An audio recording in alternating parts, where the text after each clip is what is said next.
Hi friends, welcome back to my channel. ಎಲ್ಲರೂ ಹೇಗಿದ್ದೀರಾ? ಚೆನ್ನಾಗಿದ್ದೀರಾ? ಅಲ್ಲ ಫ್ರೆಂಡ್ಸ್, ನಾನು ಚೆನ್ನಾಗಿದ್ದೀನಿ. ಇವತ್ತಿನ ವೀಡಿಯೋದಲ್ಲಿ ನಾನು ಒಂದು ಸಿಂಪಲ್ ರೆಸಿಪಿನ ನಿಮ್ಮ ಜೊತೆ ಶೇರ್ ಮಾಡ್ಕೊತಾ ಇದ್ದೀನಿ.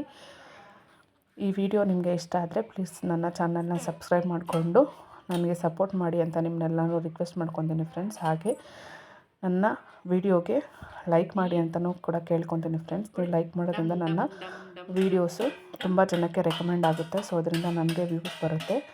ಸೊ ಅದಕ್ಕೆ ನೀವು ಸಹಾಯ ಮಾಡ್ದಂಗೆ ಆಗುತ್ತೆ ಫ್ರೆಂಡ್ಸ್. ತಪ್ಪದೆ ನನ್ನ ಚಾನಲ್ನ ಸಬ್ಸ್ಕ್ರೈಬ್ ಮಾಡಿಕೊಂಡು ಲೈಕ್ ಮಾಡಿ, ಶೇರ್ ಮಾಡಿ ಮತ್ತು ಕಮೆಂಟ್ ಮಾಡಿ ಅಂತ ರಿಕ್ವೆಸ್ಟ್ ಮಾಡ್ಕೊತ ವೀಡಿಯೋನ ಕಂಟಿನ್ಯೂ ಮಾಡ್ತಾಯಿದ್ದೀನಿ ಫ್ರೆಂಡ್ಸ್. ಇಲ್ಲಿ ನೋಡ್ಬೋದು ನನ್ನ ಮಗ ಆಡ್ತಾಯಿದ್ದಾನೆ. ಸೊ ನಾವು ಅಡುಗೆ ಮಾಡುವಾಗ ಅವನು ಕಾಮನಾಗಿ ಈ ರೀತಿಯೇ ಆಡ್ತಾಯಿದ್ದಾನೆ ಫ್ರೆಂಡ್ಸ್. ಎಲ್ಲ ಮಕ್ಕಳು ಹಾಗೆ ಅಲ್ವಾ? ಇಲ್ಲಿ ನೋಡ್ಬೋದು ನಾನು ಇಲ್ಲಿ ಹೂಕೋಸಿನ ಒಂದು ಪಲ್ಯ ಥರ ಮಾಡ್ತಾಯಿದ್ದೀನಿ ಫ್ರೆಂಡ್ಸ್. ಪೆಪ್ಪರ್ ಫ್ರೈ ಥರ ಮಾಡ್ತಾಯಿದ್ದೀನಿ ನಾನು ಹೂಕೋಸಿಂದ. ಸೊ ಇಲ್ಲಿ ನೋಡ್ಬೋದು ಫಸ್ಟು ನಾನು ಹೂಕೋಸನ್ನ ಚೆನ್ನಾಗಿ ಬಿಡಿಸ್ಕೊಂಡು ವಾಶ್ ಮಾಡ್ಕೊಂಡಿದ್ದೀನಿ ಫ್ರೆಂಡ್ಸ್. ಒಂದು 4-5 ಸಲ ವಾಶ್ ಮಾಡ್ಕೊಂಡಿದ್ದೀನಿ. ಯಾಕಂದರೆ ಇದಕ್ಕೆ ಎಲೆಕೋಸ್ಗಾಗಲಿ ಅಥವಾ ಹೂಕೋಸ್ಗಾಗಲಿ ತುಂಬ ಜಾಸ್ತಿ ಕೀಟನಾಶಕಗಳು ಅಂತಂದರೆ ಹುಳು ಸಾಯೋವಂಥ ಔಷಧಿನ ಜಾಸ್ತಿ ಹೊಡಿತಾರೆ ಫ್ರೆಂಡ್ಸ್. ಸೊ ಅದಕ್ಕೆ ನಾವು ಅದನ್ನು ಜಾಸ್ತಿ ಯೂಸ್ ಮಾಡುವಾಗ ವಾಶ್ ಮಾಡಬೇಕು ಚೆನ್ನಾಗಿ. ಮತ್ತು ಈ ರೀತಿ ಹೂಕೋಸಲ್ಲಿ ಹುಳುಗಳಿರುತ್ತೆ ಫ್ರೆಂಡ್ಸ್. ಸೊ ಅದಕ್ಕೋಸ್ಕರ ಬಿಸಿನೀರಲ್ಲಿ ಹಾಕಿ ಒಂದೆರಡು ಕುದಿ ಬಂದರೆ ಸಾಕಾಗುತ್ತೆ ಫ್ರೆಂಡ್ಸ್. ತುಂಬ ಎಳೆದಾದರೆ ಅಷ್ಟು ಕುದಿನೂ ಬೇಕಾಗೋದಿಲ್ಲ.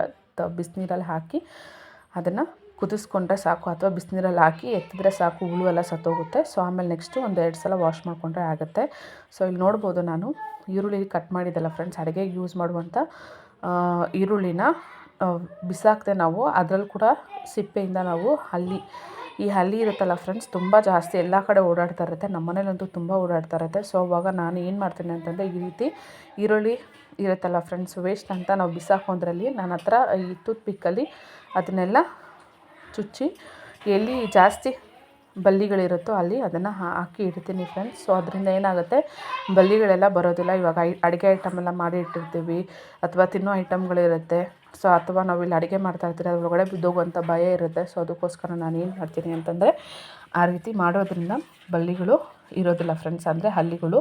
ಸೊ ನಿಮಗೂ ಈ ಥರ ಪ್ರಾಬ್ಲಮ್ ಇತ್ತು ಅಂತಂದರೆ ನೀವು ಈ ಟ್ರಿಕ್ನ ಯೂಸ್ ಮಾಡ್ಬೋದು ಫ್ರೆಂಡ್ಸ್. ಇಲ್ಲಿ ನೋಡ್ಬೋದು ನಾನು ಹೂಕೋಸು ಚೆನ್ನಾಗಿ 1-2 ಕುದಿ ಬಂದಿತ್ತು, ಸ್ವಲ್ಪ ಅದು ಬಳ್ತಿತ್ತು. ಸೊ ಅದಕ್ಕೆ ನಾನು 1-2 ಕುದಿ ಅದನ್ನು ಕುದಿಸ್ಕೊಂಡಿದ್ದೀನಿ. ಸೊ ಇಲ್ಲಿ ಅದನ್ನ ಚೆನ್ನಾಗಿ 1-2-3 ಸಲ ಹಾಗೆ ಈ ಸೊಪ್ಪು ಹೋಗ್ಸೋದು ಬರುತ್ತೆ ಅಂತ ಹೇಳ್ತಾರಲ್ಲ ಫ್ರೆಂಡ್ಸ್, ಅಂದರೆ ಸೋಸೋದು ಬಟ್ಲು ಬರುತ್ತಲ್ವ, ಸೊ ಅದರಲ್ಲಿ ಹಾಕಿ ನಾನು ಚೆನ್ನಾಗಿ ತೊಳೆದಿದ್ದೀನಿ.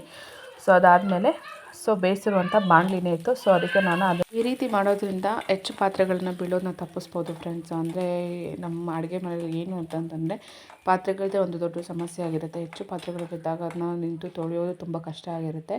ಸೊ ಅದಕ್ಕೋಸ್ಕರ ನಾವೆಷ್ಟು ಕಡಿಮೆ ಪಾತ್ರೆಗಳನ್ನ ಬಳಸ್ತೀರೋ ನಮಗೆ ಅಷ್ಟು ಕೆಲಸ ಕಮ್ಮಿ ಇರುತ್ತೆ ಅನ್ನೋದು ನನ್ನ ಅಭಿಪ್ರಾಯ ಫ್ರೆಂಡ್ಸ್. ಸೊ ಎಲ್ಲಿ ನಾವು ಪಾತ್ರೆಗಳನ್ನ ಕಮ್ಮಿ ಮಾಡ್ಬೋದು ಅಲ್ಲಿ ಕಮ್ಮಿ ಮಾಡಿಕೊಂಡು ಅಡುಗೆ ಮಾಡೋದ್ರಿಂದ ನಮಗೆ ಪಾತ್ರೆ ತೊಳೆಯುವಂಥ ಕೆಲಸನೂ ಕೂಡ ಕಡಿಮೆ ಆಗುತ್ತೆ ಅನ್ನೋದು ನನ್ನ ಅಭಿಪ್ರಾಯ ಫ್ರೆಂಡ್ಸ್. ಇಲ್ಲಿ ನಾನು ಬಾಣಲಿ ಚೆನ್ನಾಗಿ ಕಾದ್ಮೇಲೆ 1-2 ಸ್ಪೂನ್ ಎಣ್ಣೆ ಹಾಕಿ ಒಂದು ಈರುಳ್ಳಿನ ಕಟ್ ಮಾಡಿ ಹಾಕ್ಕೊಂಡಿದ್ದೀನಿ ಫ್ರೆಂಡ್ಸ್. ಈರುಳ್ಳಿ ಚೆನ್ನಾಗಿ ಬೆಂದಮೇಲೆ ಅಥವಾ ಅದರ ಬಣ್ಣ ಬದಲಾದ್ಮೇಲೆ ನಾವು ಈ ಬೇಯಿಸಿಟ್ಟಿರುವಂಥ ಹೂಕೋಸಿನಲ್ಲಿ ನಾನು ಹಾಕ್ಕೊಂಡು ಮಿಕ್ಸ್ ಮಾಡ್ತಾಯಿದ್ದೀನಿ ಫ್ರೆಂಡ್ಸ್. ಇದು ನಾನು ಬಿಸಿನಲ್ಲಿ ಹಾಕಿದರೂ ಕೂಡ ಇದೇನು ಬೆಂದಿದ್ದಿಲ್ಲ. ಸೊ ಅದಕ್ಕೋಸ್ಕರ ನಾನು ಏನು ಮಾಡ್ತಾಯಿದ್ದೀನಿ ಅಂದರೆ, ಚೆನ್ನಾಗಿ ಎಣ್ಣೆಯಲ್ಲಿ ಅದನ್ನ ಫ್ರೈ ಮಾಡ್ಕೊತಾ ಇದ್ದೀನಿ ಫ್ರೆಂಡ್ಸ್. ಈ ರೀತಿ ಚೆನ್ನಾಗಿ ಈರುಳ್ಳಿ ಎಣ್ಣೆ ಜೊತೆ ಚೆನ್ನಾಗಿ ಮಿಕ್ಸ್ ಮಾಡಿ ಇದಕ್ಕೆ ಸ್ವಲ್ಪ ಅರಿಶಿನ ಕೂಡ ಹಾಕಿದ್ದೀನಿ. ಬೇಯಿಸುವಾಗ ಅರಿಶಿನ ಮತ್ತು ಉಪ್ಪು ಹಾಕಿದ್ನಲ್ಲ ಫ್ರೆಂಡ್ಸ್, ನೆಕ್ಸ್ಟು ಕೂಡ ನಾನು ಸ್ವಲ್ಪ ಅರಿಶಿನ ಹಾಕಿದ್ದೀನಿ, ಅದು ಜಾಸ್ತಿ ಹಾಕಿಲ್ಲ. ಸೊ ಅಲ್ಲಿ ಸ್ವಲ್ಪ ಹಾಕಿದೆ, ಇಲ್ಲಿ ಸ್ವಲ್ಪ ಹಾಕಿದ್ದೀನಿ. ಸೊ ಈ ರೀತಿ ಜಾಸ್ತಿ ಆದ್ರೂ ಒಂಥರ ಕಸರೆ ಆಗಿಬಿಡುತ್ತೆ ಫ್ರೆಂಡ್ಸ್. ಅರಿಶಿನ ಕಡಿಮೆ ಹಾಕ್ಕೊಂಡಷ್ಟು ಒಳ್ಳೆಯದು. ಸೊ ಅದ್ರ ಜೊತೆಗೆ ನಾನು ಉಪ್ಪು ಕೂಡ ಹಾಕ್ತಾಯಿದ್ದೀನಿ. ಬೇಯಿಸುವಾಗ ಕೂಡ ನಾನು ಅಂದರೆ ಹುಳು ಸಾಯೋದಕ್ಕೆ ಉಪ್ಪು ಹಾಕಿದ್ದೆ. ಸೊ ಇಲ್ಲೂ ಕೂಡ ನಾನು ಸ್ವಲ್ಪ ಉಪ್ಪನ್ನ ಯೂಸ್ ಮಾಡ್ತಾಯಿದ್ದೀನಿ ಫ್ರೆಂಡ್ಸ್. ಇಲ್ಲಿ ಚೆನ್ನಾಗಿ 1-2-3 ನಿಮಿಷ ಚೆನ್ನಾಗಿ ಅದನ್ನು ಮುಚ್ಚಿ ಬೇಯಿಸ್ಕೋಬೇಕು ಫ್ರೆಂಡ್ಸ್. ಸೊ ಅದರಿಂದ ಏನಾಗುತ್ತೆ, ಆ ಬೇಳೆ ಅದು ಚೆನ್ನಾಗಿ ಬೇಯ್ದಾಗ ತುಂಬ ಚೆನ್ನಾಗಿರುತ್ತೆ. ಸೊ ಇಲ್ಲಿ ನೋಡ್ಬೋದು ನಾನು ಉಪ್ಪನ್ನ ಹಾಕಿದ್ದೀನಿ. ಸೊ ಉಪ್ಪು ಹಾಕಿ ನೆಕ್ಸ್ಟು ಇಲ್ಲಿ ಮೆಣಸಿನ ಪುಡಿನ ಹಾಕ್ಕೊತಾ ಇದ್ದೀನಿ ಫ್ರೆಂಡ್ಸ್, ಪೆಪ್ಪರ್ ಪೌಡ್ರನ್ನ. ಅದ್ರ ಜೊತೆಗೆ ಸ್ವಲ್ಪ ನಾನು ಜೀರಿಗೆ ಪೌಡ್ರನ್ನ ಕೂಡ ಹಾಕ್ಕೋತಾ ಇದ್ದೀನಿ. ಇದರಿಂದ ಏನಾಗುತ್ತೆ ಅಂತಂದರೆ ಟೇಸ್ಟ್ ಕೂಡ ತುಂಬ ಚೆನ್ನಾಗಿರುತ್ತೆ ಫ್ರೆಂಡ್ಸ್. ಅದರಲ್ಲೂ ಈ ವೆದರ್ ತುಂಬ ಚೇಂಜ್ ಆಗಿರುವಾಗ ಈ ಥರ ಪೆಪ್ಪರ್ ಫ್ರೈ ಆ ಥರ ತಿನ್ನೋದ್ರಿಂದ ಕೂಡ ಏನಾಗುತ್ತೆ ಅಂದರೆ ಮೆಣಸಿನ ಅಂಶ ನಮ್ಮ ಗಂಟಲಲ್ಲಿರುವಂಥ ಕೀಟಗಳನ್ನ ಅಥವಾ ಜಮ್ಸ್ನೆಲ್ಲ ಸಾಯಿಸುತ್ತೆ.